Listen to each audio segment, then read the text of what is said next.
Hello, it's Katie White. This is like my third time doing this. Let's see if the connection works. Okay, so today's topic is all about pressure versus pleasure. And this is a really common theme right now with myself and with others in my world. And so I want to bring it to attention because when we are under pressure, when we're constricting, when we're controlling, when we're not trusting, we are chasing an outcome, and the outcome is constantly changing because we're putting so much more pressure on ourselves. We're putting pressure to perform, pressure to be a certain way, pressure to do. And so, hey, Karen. So as we do this, we're taking away the pleasure. We're taking away the journey of enjoying every step. And so we're going to do the same amount of work, whether we're pressuring ourselves to do it or if we're enjoying and soaking in the pleasure. We're going to spend the same amount of time and energy. It's just what that's going to feel like. And so ask yourself, am I putting pressure on myself to do a certain thing, to be a certain way? Because if you continue to operate from a place of pressure and feeling like there's not enough time, you gotta go, you gotta do all these things, and you never take time to feel how expansive it feels, or feel the gratitude, or feel how yummy and creative it is to build something and to birth something and to complete something, you're missing out on a lot of space for yourself to offer in more love and more creative energy. And so in a way, yeah, you're going to spend the same amount of time doing the same amount of work, but if you can enjoy the journey, your energy is going to elevate. Your capacity to hold more is going to expand.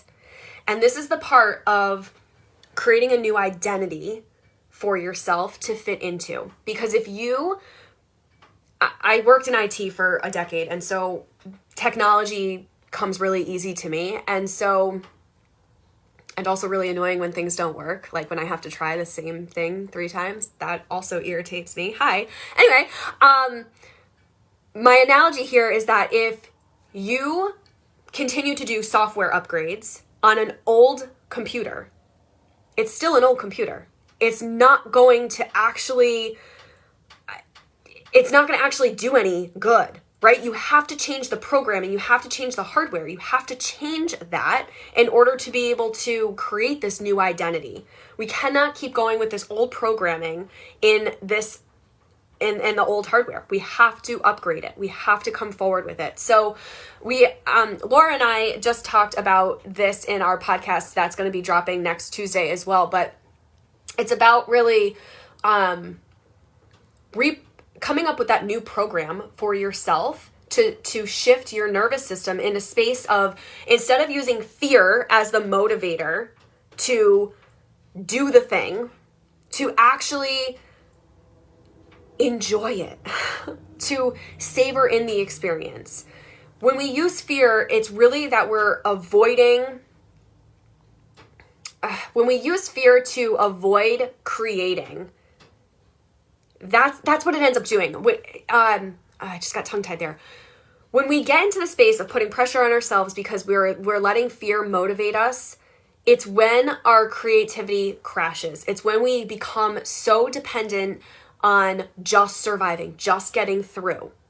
We stop trusting. We stop trusting the process, and we become so attached to the outcome. We're attached to when it's delivered, how it's going to look like, what it's going to be, all of the specific details. When instead, if we can enjoy arriving to the place, whether this is launching something in your business, or it's trying something at work, or it's going after one of your passions, or it is working with your kids. It does not matter. If you're so focused on the outcome, you're not enjoying the journey leading up to it. And pressure comes from denying yourself the feel-goodness. And if you're constantly denying yourself the feel-goodness, when you reach that outcome, when that goal is achieved, it's not going to feel any different to you because you haven't taken the time to really change it. So when you can really release your attachment to the outcome, that's when you get to really enjoy the pleasure that comes from creating, that comes from doing life, because your outcome is irrelevant. When you can start to enjoy getting up in the morning. Now, I'm not a morning person at all, but when I can start to find space to enjoy myself by how yummy my morning tea is going to taste, or how my clothes, the softness of my clothes is going to feel on my body. When I can start to enjoy and lean into the pleasure of that, it makes getting up way fucking easier, right? If you can say you have a passion to write a book, and if you were like always focused on the deadlines and the delivery and wondering if people were going to like it and 100 other thoughts that go through your mind, instead, what if you could create beautiful rituals for yourself to really soak in the entire experience of writing a book? And you could soak in how it's going to feel and the impact that it's going to make on people. When you can come from a space of pleasure, it's going to activate your desire. It's going to activate that life force energy within you. And it's going to catalyze you into truly embodying what you're putting out in the world. You cannot expect to have a different life if you're not willing to make the changes in your current identity, in the current programming. It is no different than that analogy that I just gave, where this is your one house, this is your one soul, your one place.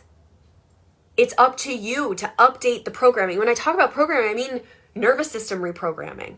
And there's nothing wrong with how you're doing life now, unless you want something different. If you want something different, you want more for life, you want to be happy. I can't tell you how many people come to me and they're like, I just want to be happy. I just want to find what lights me up. I just want to have fun. I just want to be able to do the things that are set on my heart. Great. Let's do it. There's nothing wrong with wanting that.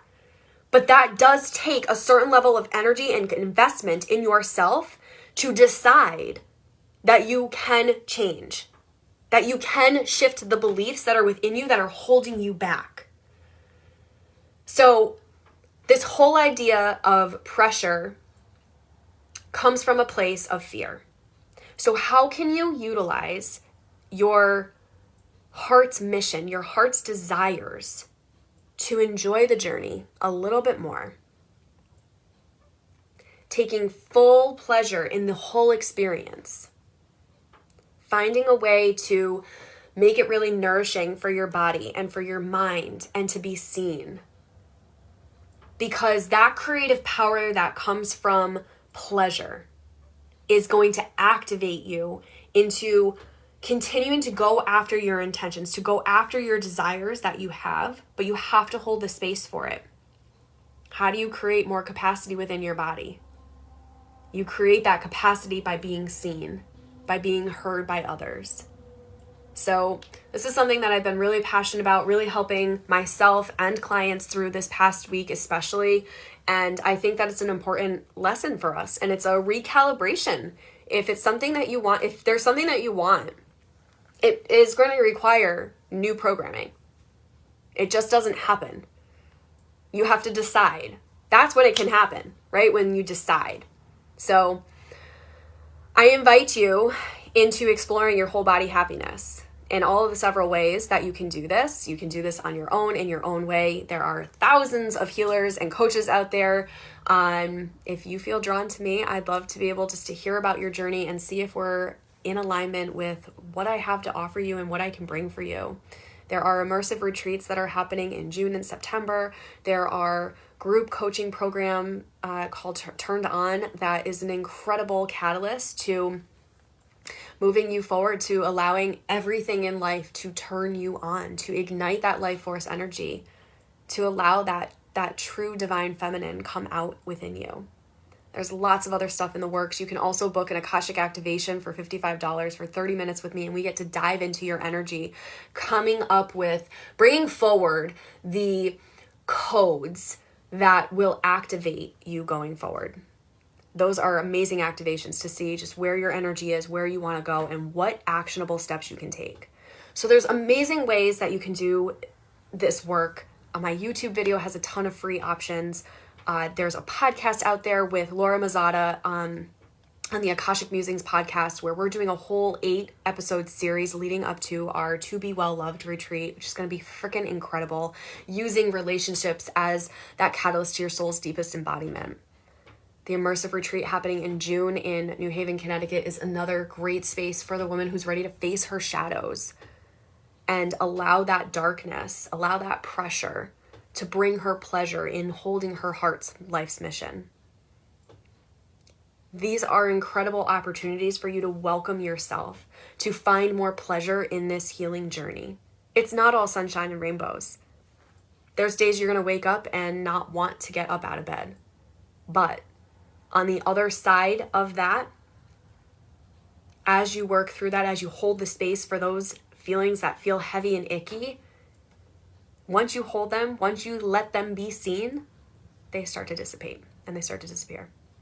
So if any of these offers that I talked to you about sound intriguing, inviting, all you have to do is message me. And as always, I would love to know how this message of pleasure versus pressure, I would love to know just by dropping a heart if this pleasure versus pressure concept theme resonates with you. As always, impacting you and hearing from you and knowing how this feels to be in my energy lights me up on fire. I love connecting with you. I love understanding more of your story and just truly being here to be a support and a guide for you as you move forward in life. Because you're doing it. You're already doing it. And so now there's an invitation to refine and to really be held in a safe way where you can be fully seen just as you, as your authentic, true you. Thank you all so much. I'll talk to you soon.